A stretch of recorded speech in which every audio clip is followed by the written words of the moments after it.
Welcome to Nanak classes. दोस्तों, Nanak classes के YouTube channel पे आपका स्वागत है। आज से हमने मुहिम शुरू की है रीट लेवल सेकंड के जो विद्यार्थी है एसएसटी सामाजिक विज्ञान के जो 60 क्वेश्चन आते हैं उनको जोड़ने के लिए। तो आपको वीकली ये टेस्ट उपलब्ध करवाया जाएगा ताकि जो भी आपको टॉपिक दिया जाए उस टॉपिक पर हम बात कर सकें। तो यहाँ पे स्पेशल आपको 60 क्वेश्चन मिलेंगे। जो आपको टॉपिक दिया था राजस्थान और भौतिक प्रदेश, जो भी टॉपिक है उस टॉपिक से संबंधित 60 क्वेश्चन यहाँ मिल रहे हैं। तो आपने आशा करता हूँ अच्छे तरीके से तैयारी की होगी। यहाँ आपको क्वेश्चन और 4 ऑप्शन मिलेंगे और आप अपनी तैयारी को जान सकते हैं कि आपने कितनी तैयारी की है, कितना बढ़िया तरीके से पढ़िया है। और टेस्ट उसी प्रकार का होगा जैसे रीट के अंदर आपका टेस्ट, आपके एग्जाम में जिस प्रकार के क्वेश्चन आएंगे उसी संदर्भ में हमसे बात से जुड़ेंगे। तो आपके लिए शुरुआत है, जल्दी से वीडियो को आप शेयर कीजिए, लाइक कीजिए। अगर आप चैनल पे नए हैं तो इसको सब्सक्राइब कर लें और बेल आइकन के घंटे को दबा लें, क्योंकि आपकी अगर सपोर्ट होगी तो ही ये टेस्ट लगातार चल पाएगा। जैसे हमने रीट लेवल फर्स्ट की पर्यावरण अध्ययन की क्लासें शुरू कर रखी है। और तो सामाजिक विज्ञान आज के, क्योंकि हमारे पास यथावत रूप से टेस्ट बने हुए तैयार है हर विषय के वैसे तो, लेकिन हमने स्पेशल सामाजिक विज्ञान को एक बार शुरू किया है, साइको को भी स्टार्ट कर दिया गया है। तो देखिए पहला क्वेश्चन आपके लिए आपके सामने, कलीपोंग को लहासा से जोड़ने वाला दर्रा कौन सा है? कलीपोंग को लहासा से जोड़ने वाला, देखो नॉर्मल क्वेश्चन आपके पढ़े हुए, लेकिन ऐसे क्वेश्चन जो आप पहली बार देखोगे उनकी बात करेंगे। कलीपोंग को लहासा से जोड़ने वाला,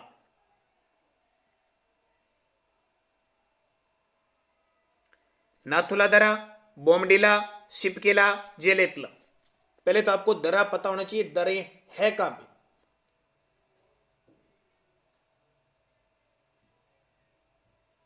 तो सही जवाब आपका क्या हो जाएगा? जेलेपला दर्रा है। कालीपोंग को लहासा से जोड़ती है, ध्यान रखना, यानी लहासा जाते हुए तिब्बत तक जोड़ती है, चुंबी घाटी तक जाने का मार्ग करती है। उसके अलावा ये जलेपला दर्रा भूटान जाने का मार्ग भी देती है। ध्यान रखना ये जलेपला दर्रा किस नदी के द्वारा बना हुआ है? तीस्ता नदी के द्वारा बना हुआ है। अब जलेपला सिक्किम के अंदर है, ये ध्यान रखना। जलेपला और नाथुला दर्रा कहां पे है? दोनों के दोनों सिक्किम में। पहला क्वेश्चन आपका क्लियर हो गया। दूसरा क्वेश्चन देखिए, हिमाचल की पर्वत श्रेणियों में जो सम्मिलित नहीं है वह कौन सी है? हिमाचल की पर्वत श्रेणियों में जो सम्मिलित नहीं है वह कौन सी है? शिवालिक, काराकोरम, लघु हिमालय, बृहत हिमालय। बेहद इंपॉर्टेंट क्वेश्चन, जल्दी से कमेंट कीजिए और आसान सा ये क्वेश्चन है।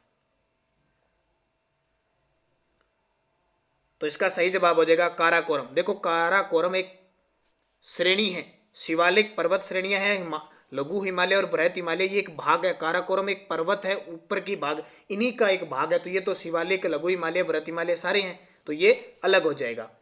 फिर देखिए अगला क्वेश्चन आपके लिए, हिमालय पर्वत का निर्माण निम्नलिखित में से किसके परिणाम स्वरूप हुआ है? ऑप्शन आपके पास ए, ब, स, द। महासागर यानी महासागर प्लेटों के अभिसरण द्वारा, महाद्वीप महाद्वीप प्लेटों के अभिसरण द्वारा, महाद्वीप महासागर प्लेटों के अभिसरण द्वारा, महाद्वीप द्वीपीय चाप के अभिसरण द्वारा। बेहद इंपॉर्टेंट क्वेश्चन, जल्दी से आप कमेंट कीजिए आपका जवाब क्या हो सकता है। तो इसका सही जवाब ध्यान रखना, महाद्वीप महाद्वीप प्लेटों के अभिसरण के द्वारा हिमालय पर्वत का निर्माण हुआ और हिमालय पर्वत विश्व का सबसे नवीन पर्वत माना जाता है। अगला क्वेश्चन आपके लिए देखिए, टेस्ट हमारे पास ये सारे एकदम तैयार हैं, सिर्फ आपको टेस्ट के लिए दिया जा रहा है। 94 मत समझिए, आपके लिए 4 नंबर प्रश्न है ये। जम्मू कश्मीर सड़क मार्ग जवाहर सुरंग से होकर गुजरता है। जवाहर सुरंग निम्न में से किस दर्रे से संबंधित है? जम्मू कश्मीर जो सड़क मार्ग है वो जवाहर सुरंग से होकर गुजरता है। जवाहर सुरंग निम्न में से किस दर्रे से संबंधित है? सही जवाब आपको देना है, बनिहाल, काराकोरम, जोजिला या नाथुला। तो इसका सही जवाब हो जाएगा बनिहाल। बनिहाल दर्रा पीर पंजाल श्रेणी में स्थित है। और एक और धारणा, जम्मू कश्मीर से श्रीनगर जाता है तो किस दर्रे से गुजरते हैं? बनिहाल दर्रे से गुजरते हैं। ये ध्यान रखना, बेहद इंपॉर्टेंट है। और इसे क्या कहते हैं? जवाहर सुरंग बनिहाल दर्रे में बनी हुई है। काराकोरम भी जम्मू कश्मीर में, लद्दाख क्षेत्र में, नाथुला सिक्किम में है। और अभी आपको बताया था जोजिला दर्रा जास्करण श्रेणी में स्थित है, ये श्रीनगर से लेह के मार्ग से गुजरती है। अगला क्वेश्चन, निम्नलिखित दर्रों का पश्चिम से पूर्व की ओर सही क्रम कौन सा है? बेहतरीन। निम्नलिखित दर्रों का पश्चिम से पूर्व की ओर सही क्रम, जलेपला, बोमडिला, लेपुलेक, बनिहाल। अगर आपको ये सारी पते हैं ना, स्थिति इनकी पते हैं, तो आराम से आप दे सकते हो। आपके पास 4 ऑप्शन है, 1 2 3 4, 1 2 4 3। आप सही जवाब दीजिए। तो मैं आपको बताता हूं, पूर्व पश्चिम से पूर्व की बात कर रहे हैं। तो सबसे पहले आएगी बनिहाल दरा, फिर आएगी लिपुलेक दरा जो उत्तराखंड में है, फिर आएगी आपकी जलेपला, जेलेपला कहाँ पे है, तो ये दरा सिक्किम के अंदर है, और फिर आएगी आपकी बोमडिला। बोमडिला कहाँ पे, अरुणाचल प्रदेश में है। तो आराम से जवाब दे दिया ना। जब आप इन चारों का राज्य पता है तो आपका उत्तर क्या हो गया, एक, ये आपका उत्तर क्या हो गया, 4 3 1 2 हो जाएगा। फिर देखिए नीचे दिए, पहाड़ियों का दक्षिण से उत्तर की ओर बढ़ते हुए सही अवस्थित क्रम चुनिए। देखिए थोड़ा सा टफ हो सकता है पेपर, लेकिन आपकी आंखें खोलने वाला है कि आपने क्या पढ़ा था और आपको उत्तर क्या देने। पहाड़ियों का दक्षिण से उत्तर की ओर यानी नीचे से ऊपर की ओर अवस्थित क्रम चुनना है। सतपुड़ा, कैमूर, पीर पंजाल, नागा। सही जवाब आपको देना है।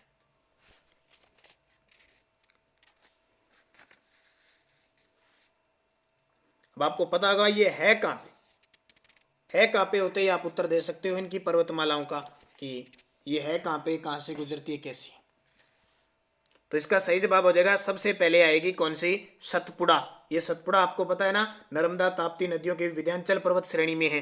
फिर आएगी कैमूर, कौन सी आएगी, कैमूर आ जाएगी, एक नंबर सतपुड़ा, दूसरी कैमूर, फिर पीर पंजाल, और फिर ऊपर ऊपर आ जाएगी नागा। ठीक है, तो ये इसका उत्तर हो जाएगा, ये सॉरी 1 2 4 3, यानी पहले आ जाएगी सतपुड़ा, फिर आ जाएगी कैमूर, फिर आ जाएगी नागा, ये नागालैंड वाली, और फिर ऊपर ऊपर पीर पंजाल जम्मू कश्मीर में है। तो ब उत्तर हो जाएगा इसका। भारत का सर्वाधिक आबादी वाला द्वीप कौन सा है, भारत का सर्वाधिक आबादी वाला द्वीप कौन सा है, सालसेट, लक्षद्वीप, अंडमान, माजुली। जल्दी से कमेंट में जवाब दीजिए। तो इसका सही जवाब है सालसेट, ध्यान रखना। अब आपको पता है सालसेट कहाँ पे है, तो मुंबई है ना, मुंबई इसी द्वीप पर बसा हुआ है, जिसे 7 द्वीपों पर बसा नगर कहते हैं। तो सबसे ज्यादा मुंबई की जनसंख्या है, तो सालसेट।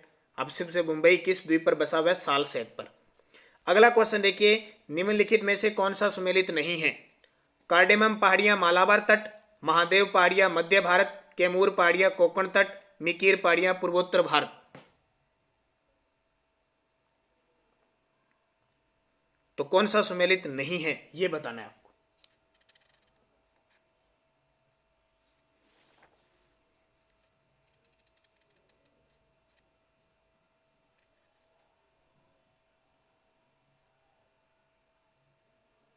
तो इसका सही जवाब हो जाएगा मिकीर पहाड़ियां पूर्वोत्तर भारतीय। गलत है, देखो कार्डेमम पहाड़ियां मालाबार तट सही है, महादेव मध्य भारत सही है, और कैमूर कोंकण तट, तो ये मिहिर नहीं होगा।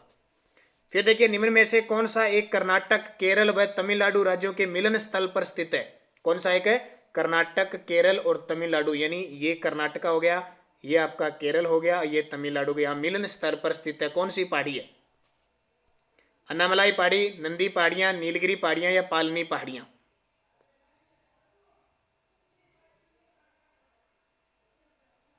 तो इसका सही जवाब है नीलगिरी पहाड़ियां। फिर देखिए, यदि हिमालय पर्वत श्रेणियां नहीं होती तो भारत पर सर्वाधिक संभवीय भौगोलिक प्रभाव क्या होता, यदि हिमालय पर्वत श्रेणियां नहीं होती तो भारत पर सर्वाधिक संभवीय भौगोलिक प्रभाव क्या होता, देश के अधिकांश भागों में साइबेरिया से आने वाली शीतलहरों का अनुभव होता, सिंधु गंगा मैदान इतनी सुविस्तृत जलोढ़ मृदा से वंचित होता, मानसून का प्रतिरूप वर्तमान प्रतिरूप से भिन्न होता।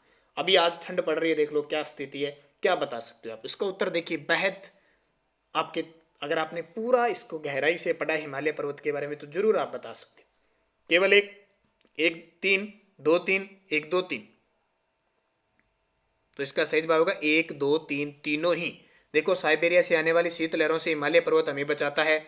जो सिंधु गंगा ये नदियां निकलती है, तभी तो जलोढ़ मृदा का निर्माण हुआ है, उपजाऊ हुआ है, विश्व का सबसे उपजाऊ स्थल है हमारा उत्तरी पूर्वी जो भारत क्षेत्र है। और मानसून का प्रतिरूप जाके हवाएं टकराएगी, टकरा रही है तभी बारिश हो रही है। तो 1 2 3 हो जाएगा। बहुत कितना इंपॉर्टेंट क्वेश्चन है। देखो अगला, फिर देखिए, निम्न में से कौन सा सुमेलित नहीं है, रोहतांग दर्रा हिमाचल प्रदेश में, पालघाट केरल में, नाथुला अरुणाचल प्रदेश में, लेपुलेख उत्तराखंड में। इसका जवाब तो आप दे दोगे, कोई ज्यादा मुश्किल नहीं है आपके लिए। तो इसका सही जवाब क्या हो जाएगा, नाथुला दर्रा कहां पे है, सिक्किम में है। फिर देखिए 102 नंबर क्वेश्चन हमारा, संरचनात्मक दृष्टि से शिलोंग का पठार किसका अंग है? संरचनात्मक दृष्टि से शिलोंग का पठार। आज शायद इस टेस्ट में थोड़ा मैटर ज़्यादा हो गया आपका, ठीक है, आपको काफ़ी टॉपिक दे दिए थे, तो आगे से आपको टॉपिक कम कर दिए जाएंगे। आपको टेलीग्राम पर नानक क्लासेस स्टडी अड्डा ग्रुप और यूट्यूब पर आपको कम्युनिटी में डाल दिया जाएगा कि अगला टॉपिक ये होगा, इतनी तारीख को टेस्ट होगा, ठीक है, उसी हिसाब से आपको पढ़ना है। तो संरचनात्मक दृष्टि से शिलोंग का पठार, पहले तो आपको पता होना चाहिए शिलोंग का पठार का कहाँ पे है। तो प्रायद्वीपीय भारत का है। पठार जितने हैं ना, जितने भी हमारे दक्षिण पूर्वी पठार है, मालवा का पठार है, जहां जहां पठार है वो सारे प्रायद्वीपीय के अंग है, ध्यान रखना। तो शिलोंग का पठार, ये शिलोंग कहाँ पे, मेघालय और असम वाले क्षेत्र में है ना, यहाँ शिलोंग का पठार है। फिर देखिए निम्न में से कौन सा उत्तर से दक्षिण की ओर सही क्रम में है? थोड़ी सी मुश्किल होगी इन प्रश्नों में। उत्तर से दक्षिण की ओर, विंध्याचल, सतपुड़ा, नीलगिरी, ताप्ती, विंध्याचल, नर्मदा, सतपुड़ा, ताप्ती, नर्मदा, विंध्याचल, ताप्ती, सतपुड़ा, विंध्याचल, ताप्ती, नर्मदा, सतपुड़ा। सारे ऑप्शन आपके सामने पड़े हैं।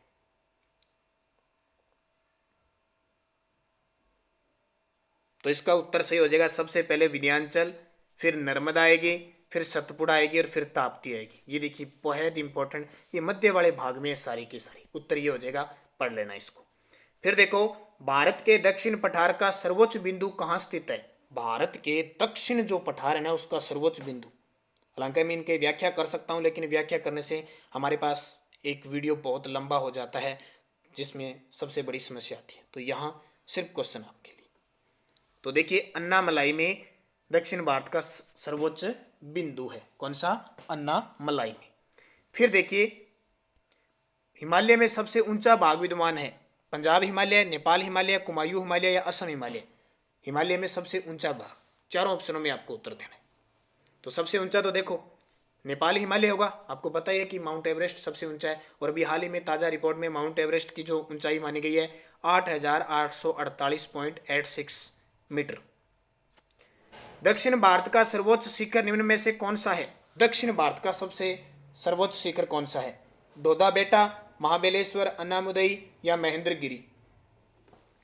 तो इसका भी आपको पता है, नॉर्मल सा। देखो कमेंट में साथ साथ में जवाब देते रहना, और फिर 60 में से कितने क्वेश्चन आपके सही होते हैं मुझे कमेंट जरूर करना, ताकि मैं आगे वीडियो की तरह उसी प्रकार से आपको क्वेश्चन देता रहूं और मुझे लगे कि वास्तव में आपने जो तैयारी की है उसके आप अच्छे हकदार हो और आपको टेस्ट अच्छा देना चाहिए। और सपोर्ट करना, शेयर जरूर करना, ताकि मैं लगातार आपको ये टेस्ट देता रहूँ। तो इसका सही जवाब है अन्नामुदई, सबसे ऊंची चोटी है दक्षिण भारत की। और इसके अलावा दूसरी, कई बार एग्जाम में दूसरी ज़्यादा पूछने लगे, तो डोडा बेटा इसकी दूसरी ऊंचाई है, ठीक है, तो ये याद रखोगे आप। अगला क्वेश्चन देखिए, निम्न में से कौन सी पर्वत श्रृंखला पूर्वांचल से संबंधित नहीं है? निम्न में से कौन सी पर्वत श्रेणी है वो पूर्वांचल, पूर्व की तरफ नहीं है? मेकाल, लुसाई, गारो या मीजो?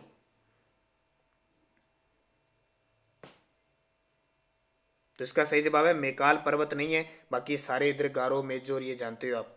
नीलगिरी में सबसे पूर्व में स्थित चोटी कौन सी है? नीलगिरी में सबसे पूर्व में स्थित चोटी कौन सी है? नीलगिरी की पहाड़ियां, एवरेस्ट, मकालू, कंचनजंगा या अन्नपूर्णा? तो इसका सही जवाब क्या हो जाएगा? देखो एवरेस्ट भी है, एवरेस्ट है नीलगिरी में है, ये सॉरी ऊपर है, हिमालय में है, कंचनजंगा भी है, तो कौन सी है? अन्नपूर्णा भी नहीं है, तो मकालू है, ठीक है, ये याद रखना। भारत में ज्वालामुखी क्रिया द्वारा निर्मित द्वीप कौन सा है? भारत में ज्वालामुखी क्रिया द्वारा निर्मित द्वीप कौन सा है? तो आपको पता है बेरन द्वीप कहां पे है? हमारे ज्वालामुखी निर्मित द्वीप है बेरन द्वीप, अंडमान निकोबार में स्थित है। ज्वारीय जल की डूब में, ज्वारीय जल के डूब में न जाने वाली उच्च भूमि को क्या कहते हैं? ज्वारीय जल की डूब में न जाने वाली उच्च भूमि को क्या कहते हैं? तो चर कहते हैं, चर। ज्वारीय जल के पानी में, जल की डूब में जाने के कारण जो उच्च भूमि बनती है उसको चर कहते हैं। फिर मर्ग कहाँ पाए जाते हैं? नाम सुना होगा आपने, गुलमर्ग, गुलमर्ग नाम सुना होगा, गुलमर्ग उत्तराखंड, हिमाचल, कश्मीर या अरुणाचल प्रदेश में? तो इसका सही जवाब है ये पाए जाते कश्मीर के अंदर, ठीक है। अगला क्वेश्चन है, जहां मिट्टी का प्रतिवर्ष प्राकृतिक नवीनीकरण होता रहता है वह प्रदेश कौन सा है? जहां मिट्टी का प्रतिवर्ष नवीनीकरण होता है, सुना है ना आपने, एक खादर मिट्टी होती है, एक बांगर मिट्टी होती है। तो इसका सही जवाब क्या हो जाएगा? खादर मिट्टी। नवीन जो जल की मिट्टी होती है नवीन, उसको खादर कहते हैं, और जो पुरानी हो जाती है उसको बागर कहते हैं, ध्यान रखना। और जो दलदलिया होती है वहां पे तराई प्रदेश का निर्माण होता है। अगला क्वेश्चन देखिए, व्हीलर द्वीप स्थित है, ये क्वेश्चन बहुत इंपॉर्टेंट है। व्हीलर द्वीप स्थित है, हाल ही में इसका नाम एपीजे अब्दुल कलाम कर दिया है। पुरवाल द्वीप पर स्थित है, कांप मिट्टी के द्वीप पर स्थित है, या पर्वतीय द्वीप पर स्थित है, या दूरस्थ द्वीप है, किस प्रकार का द्वीप है ये? तो ध्यान रखना, ये द्वीप है कांप मिट्टी के द्वीप है, और कहां पे? उड़ीसा के अंदर स्थित है। सतलज व काली नदियों के मध्य जो भू आकृति भाग है वो कौन सा है? सतलज नदी और काली नदी है ना दो, उसके मध्य जो भू आकृति भाग है वह कौन सा है? तो वो कुमायूं हिमालय है। कौन सा? कुमायूं हिमालय, उत्तराखंड वाले क्षेत्र में है, ध्यान रखना। पश्चिमी तट निम्न में से किस तरह की पर्वत श्रेणी है? जो पश्चिमी तट है, ये पश्चिमी तट है ना हमारा, इनमें से किस तरह की श्रेणी है?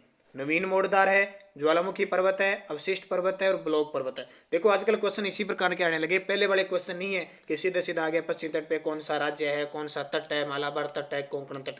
क्वेश्चन को बहुत गहराई से आजकल जैसे आप मनोविज्ञान पढ़ते हो उसी प्रकार आपकी एक्यूरेसी चेक की जाती है कि आपने पढ़ा है तो पढ़ा क्या है, किस प्रकार पढ़ा है भौतिक प्रदेश को।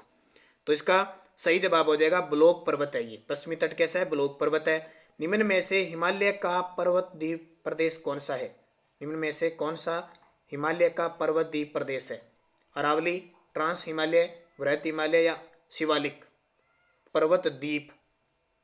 तो ध्यान रखना, अरावली है। पर्वत द्वीप का मतलब ये सारे भाग किस में आते हैं? अरावली में आते हैं, लेकिन हिमालय से अलग होकर ये अरावली आता है, क्योंकि ये पठारी भाग में आता है। हिमालय की कोई भी इसमें विशेषता नहीं है।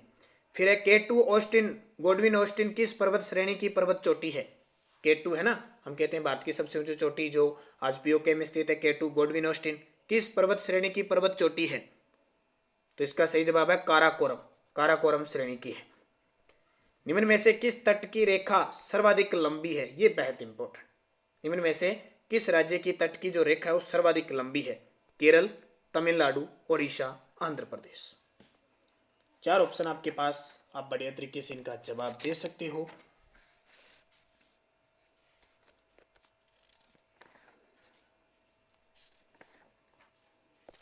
तो इसका सही जवाब हो जाएगा गुजरात। सबसे लंबी पर्वत है गुजरात की, लेकिन आपके पास ऑप्शन नहीं है तो आप क्या करोगे? आप उत्तर लगाओगे आंध्र प्रदेश। ठीक है, 2 नंबर पे आंध्र प्रदेश कहते हैं। सबसे कम गोवा की है। मिकीर पहाड़ियां किस राज्य में विस्तृत है? अब ये क्वेश्चन आ गया आपके लिए। मिकीर पहाड़ियां किस राज्य में विस्तृत है? उत्तर आ जाएगा मेघालय के अंदर है। पूर्वी घाट व पश्चिम घाट को जोड़ने वाली पहाड़ियां कौन सी है? बेहद इंपॉर्टेंट, ये पूर्वी घाट और ये पश्चिमी घाट, इन दोनों को जोड़ने वाली पहाड़ियां कौन सी है? नीलगिरी, इलायची, पालनी, या अनामलाई? तो पूर्वी घाट और पश्चिम घाट को जोड़ती है वो पालनी की पहाड़ियां, ध्यान रखना। किस भारतीय राज्य या केंद्र शासित प्रदेश का आंशिक भाग हिमालय पर्वत के उत्तर में स्थित है? कोई राज्य या केंद्र शासित प्रदेश का आंशिक भाग हिमालय पर्वत के उत्तर में स्थित है?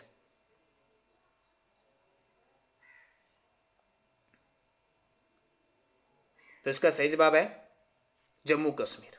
ठीक है, क्योंकि हिमालय के उत्तर में ही है जम्मू कश्मीर, ऊपर वाली साइड में है ना, तो हिमालय तो यहां से स्टार्ट हो जाता है, ये ऊपर ऊपर वाली श्रेणी में आता है। भारत का कौन सा भू आकृति विभाग प्राचीनतम है? उत्तरी पर्वतीय प्रदेश, गंगा का मैदान, प्रायद्वीपीय पठार, या तटीय मैदान? कौन सा भारत का जो भू आकृति विभाग है सबसे प्राचीन है? तो जाहिर सी बात है इसके बारे में तो आप पूरा जानते हो, कौन सा हो सकता है? जल्दी से ABC लिख दिया करो ताकि पता लग जाए, क्योंकि इतना लंबा अगर नहीं लिख पाते हो आप। और वीडियो को लाइक जरूर कर दें, अभी अगर आप भूल गए होंगे शेयर कर दें, क्योंकि आपकी सपोर्ट ही ये सुनिश्चित करती है कि अगला वीडियो आपको प्राप्त हो। तो सही जवाब प्रायद्वीपीय पठार, जैसे अरावली पर्वतमाला है। फिर देखिए, दंडकारण्य क्षेत्र कहाँ स्थित है? दंडकारण्य क्षेत्र कहाँ स्थित है? ये भी बहुत इंपॉर्टेंट क्वेश्चन है। तो ये दंडकारण्य जो क्षेत्र है ना, ये आपका आंध्र प्रदेश और झारखंड के बीच स्थित है। निम्न में से उत्तर से दक्षिण की ओर सही क्रम बताना है। उत्तर से दक्षिण की ओर सही क्रम। थालघाट, भोरघाट, पालघाट। ऑप्शन आपके पास सुन लेना, थालघाट, भोरघाट, पालघाट। अगले ऑप्शन आपके सामने, थालघाट, पालघाट, भोरघाट, पालघाट, थालघाट, भोरघाट, भोरघाट, थालघाट, पालघाट। तो इसका सही जवाब क्या हो जाएगा? भोरघाट, थालघाट पालघाट। क्या ये हो जाएगा? तो ध्यान रखना, इसका जो सही जवाब हो जाएगा पहला ऑप्शन आपके सामने है, थालघाट, भोरघाट और पालघाट इसका सही जवाब हो जाएगा। आपको सूत्र याद रखना है, थाली चे भोजन पा, थाली चे भोजन पा, बस। थाली यानी थालघाट, भोजन यानी भोर घाट है, ये पाट नहीं है, घाट है, भोजन पार से पालघाट। अगला देखिए, जोजिला दरा निम्न में से किसको जोड़ता है? क्वेश्चन दोबारा आ गया, जोजिला दरा, हालांकि पहले दूसरे टाइप से क्वेश्चन था, अब दूसरे टाइप से आ गया। तो जोजिला दरा किसको जोड़ती है? जोजिला दरा, पहले तो ये पता है ना आपको जोजिला है कहां पे, तो ये कश्मीर के अंदर है। तो ये श्रीनगर से किसको जोड़ती है? लेह को जोड़ती है। अब आपके सामने ऑप्शन अलग टाइप के आगे, आप क्या उत्तर दोगे इसका? तो यह उत्तर है ही, लेह से श्रीनगर। भाबर पेटी कहां पाई जाती है? भाबर पेटी कहां पाई जाती है? तो जो तटीय भाबर पेटी तटीय क्षेत्र में,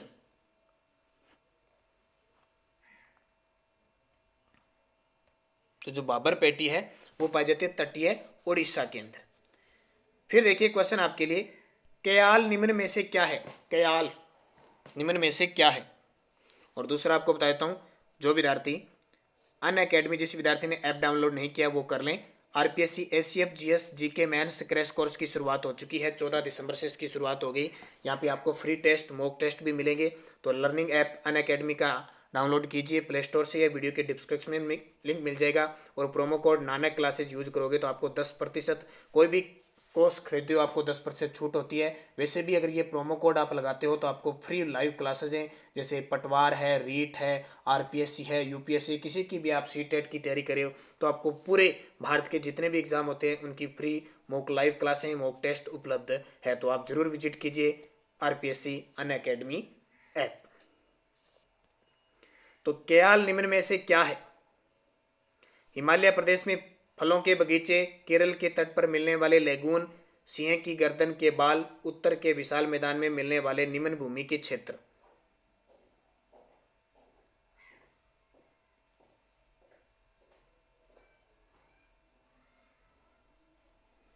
तो ये केरल के तट पर मिलने वाले जो लेगून हैं उनको कयाल नाम दिया गया है। फिर देखिए, निम्नलिखित में से कौन सी पर्वत श्रेणी ट्रांस हिमालय में सम्मिलित नहीं है? कौन सी पर्वत श्रेणी ट्रांस हिमालय में सम्मिलित नहीं है? अलग अलग हिमालय है ना, ध्यान रखना। तो उसमें ट्रांस हिमालय में देखिए, लद्दाख, पीर पंजाल, काराकोरम या जास्कर।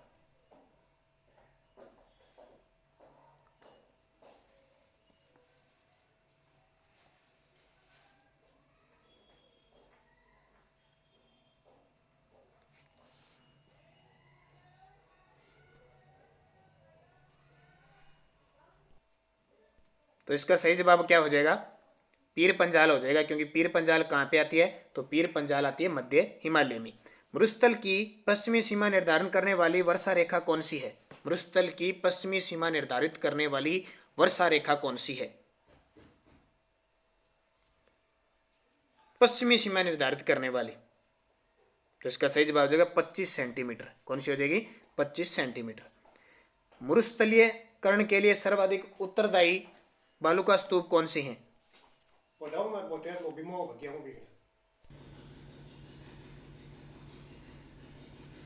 मरुस्थलीकरण या सर्वाधिक उत्तरदायी बालू का स्तूप कौन से होते हैं?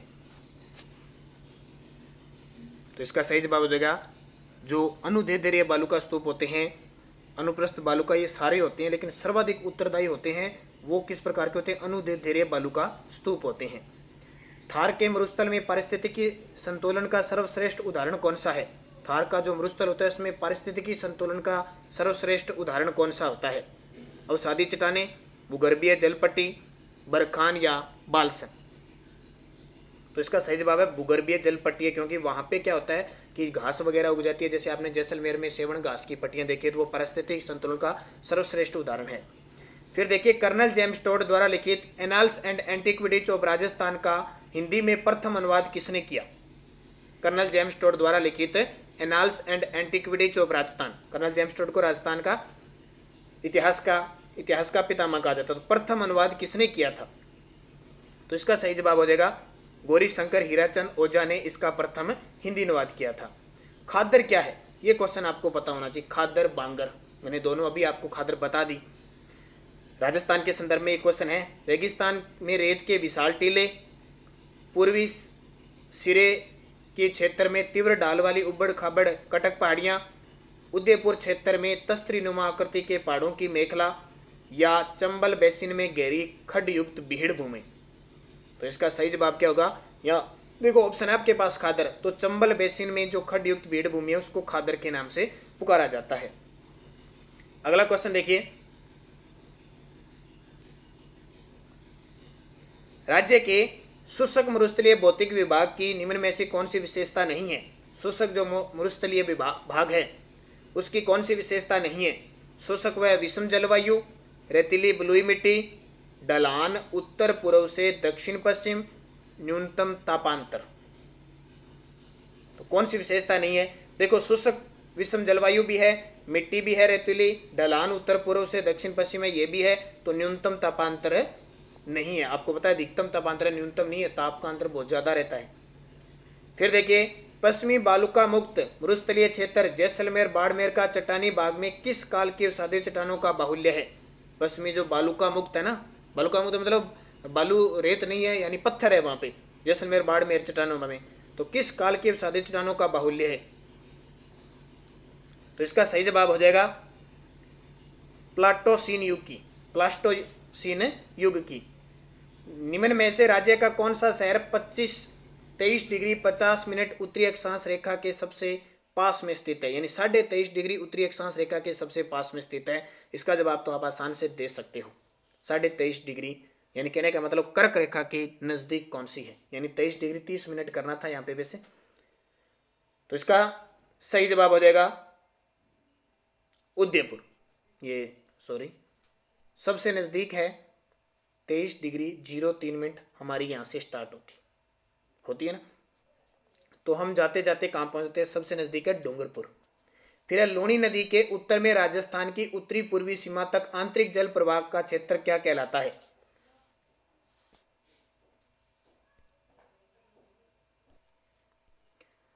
तो लूणी नदी के उत्तर में राजस्थान की उत्तरी पूर्वी सीमा तक आंतरिक जल प्रवाह क्षेत्र क्या कहलाता है। तो कौन सा क्षेत्र कहलाता है, लूणी नदी का।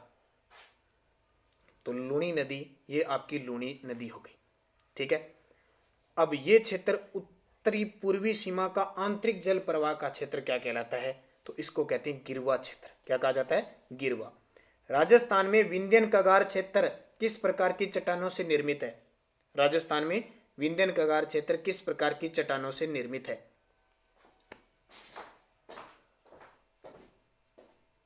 तो इसका सही जवाब हो जाएगा काले पत्थरों से। विंध्यन कगार जो है ना, काले पत्थरों से।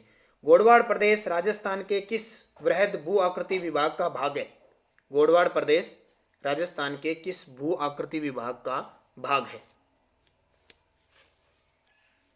तो इसका सही जवाब हो जाएगा गोडवाड़ पश्चिमी अर्ध शुष्क प्रदेश का। राजस्थान के वे जिले जिनकी अंतर्राज्यीय राजनीतिक सीमा भारत के किसी अंतर्राष्ट्रीय या अंतर्राष्ट्रीय सीमा से नहीं लगती,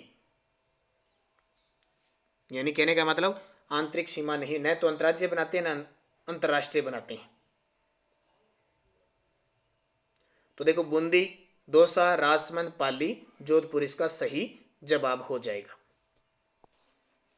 अगला क्वेश्चन देखिए, राजस्थान के दक्षिण पूर्व भाग में स्थित हाड़ौती के पठार का नाम वास्तव में क्या है। दक्षिण पूर्व भाग में हाड़ौती जो पठार है उसका वास्तव में नाम क्या है, तो इसको लावा का पठार कहते हैं। राजस्थान का कौन सा मरुस्थलीकरण का कारण नहीं है। राजस्थान में कौन सा मरुस्थलीकरण का कारण नहीं है। जैविक ऊर्जा उत्पादन, सौर ऊर्जा उत्पादन, पवन ऊर्जा उत्पादन या ताप ऊर्जा उत्पादन। तो सूर्य बिल्कुल सही जवाब है। सूरज से किसी प्रकार का कोई मरुस्थलीकरण नहीं होता, तो इसका सही जवाब है। अगला क्वेश्चन देखिए, कुरुक्षेत्र क्या है। कुरुक्षेत्र उदयपुर का क्षेत्र, अलवर का समीपवर्ती क्षेत्र, झालावाड़ का समीपवर्ती क्षेत्र या बीकानेर का क्षेत्र। तो इसका सही जवाब झालावाड़ का समीपवर्ती क्षेत्र है, वो कुरुक्षेत्र के नाम से प्रसिद्ध है। ये अलवर का समीपवर्ती क्षेत्र, इसका सही जवाब क्या हो जाएगा, अलवर का समीपवर्ती क्षेत्र। डोरा पर्वत अरावली के किस क्षेत्र में स्थित है? डोरा पर्वत ये तो आपको पता होगा, अलवर, आबू पर्वत, नाहरगढ़, शेखावटी क्षेत्र में। तो और आबू पर्वत क्षेत्र के पास है डोरा पर्वत। वैसे जालोर केंद्र है, पश्चिमी राजस्थान का सबसे ऊंचा पर्वत है ये। राजस्थान में अरावली पर्वत श्रृंखला के विस्तार की दिशा क्या है? अरावली पर्वत श्रृंखला है, उसके विस्तार की दिशा क्या है? दक्षिण पश्चिम से उत्तर पूर्व, पश्चिम से पूर्व, दक्षिण पूर्व से उत्तर पश्चिम, या उत्तर से दक्षिण? तो स्टार्ट कहां से होती है? दक्षिण पश्चिम से लेकर उत्तर पूर्व इसका विस्तार है। नाड़ी एक प्रकार होता है, नाड़ी का एक प्रकार होता है। नाड़ी क्या चीज होती है? ये तो पता ही है आपको, नॉर्मल सी भाषा है इसमें आप। तो नाड़ी एक प्रकार की पोखर का होता है, ठीक है। नाड़ी पश्चिमी राजस्थान में विशेष प्रकार के पोखर का निर्माण करती है, जिसमें 5 से 6 माह तक जल संग्रहित किया जाता है। राज्य का सिंचाई प्रबंधन और प्रशिक्षण संस्थान कहाँ पे स्थित है? राज्य का सिंचाई प्रबंधन और प्रशिक्षण संस्थान कहाँ पे स्थित है?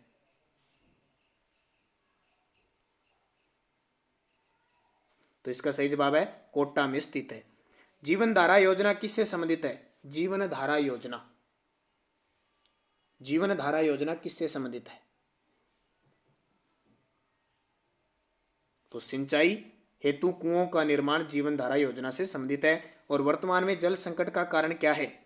उद्योगों में जल का बेहतर उपयोग, अकुशल कृषि, जल प्रबंधन, शहरों व कस्बों में घरों में जल का अत्यधिक अपव्यय। जल संकट का कारण क्या है? तो उपयुक्त सभी हो जाएगा। और आज का अंतिम क्वेश्चन, मुख्यमंत्री जल स्वावलंबन अभियान कब प्रारंभ हुआ? मुख्यमंत्री जल स्वावलंबन अभियान कब प्रारंभ हुआ? तो सही जवाब 27 जनवरी 2016 से इसकी शुरुआत हुई थी। ये आपके 60 क्वेश्चन जो आपको टेस्ट के माध्यम से उपलब्ध करवाएंगे। आशा करते हैं आपको क्वेश्चन समझ में आएंगे। बेहतरीन से बेहतरीन क्वेश्चन आपको देने की कोशिश की। इसी तरह आपका टेस्ट होता जाएगा, टॉपिक आपको मिलते जाएंगे। बस आप सपोर्ट करना, वीडियो को लाइक और शेयर करना। धन्यवाद। जय हिंद, जय भारत। इस टेस्ट में कुछ कमियां हैं, क्या कुछ है, इसमें कैसे सुधार करना है, क्योंकि रीट लेवल सेकंड के जो विद्यार्थी होते हैं वो मैं सबसे ज़्यादा विद्वान मानता हूं, क्योंकि उनको इतना सब्जेक्ट इतना गहराई से और इतनी चीज़ें पढ़नी पड़ती है। तो मैं ज़रूर आपसे आशा करूंगा कि किसी भी प्रकार की मिस्टेक या किसी प्रकार की समस्या तो आप मुझे कमेंट जरूर करके बताएं मुझे, तो मुझे पता चलेगा कि टेस्ट में क्या कमी है या आपके सुझाव क्या आते हैं। तो मुझे कमेंट करना ताकि मैं उनमें सुधार करूं या कुछ आपके लिए विशेष करूं। धन्यवाद। जय हिंद, जय भारत।